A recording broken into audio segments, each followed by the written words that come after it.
السلام علیکم۔ حضرت علی علیہ السلام نہج البلاغہ کے حکمت نمبر 24 میں ارشاد فرماتے ہیں، مرض میں جب تک ہمت ساتھ دے چلتے پھرتے رہو۔ اس حکمت کا مطلب یہ ہے کہ جب تک مرد شدت میں اختیار کرے اسے اہمیت میں دینا چاہیے، کیونکہ اگر ہم بیماری کے بارے میں زیادہ سوچیں گے تو ہمارا دماغ بھی کمزور پڑ جائے گا اور بیماری بڑھ سکتی ہے۔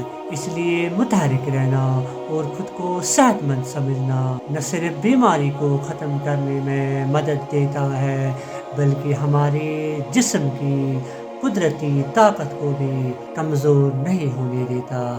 یہ طاقت اکثر چھوٹی موٹی بیماریوں کو خود ہی ختم کر دیتی ہے، لیکن شرط یہ ہے کہ ہم بیماری کے وہم میں نہ پڑیں اور خود کو زیادہ بیمار محسوس نہ کریں۔ خدا حافظ۔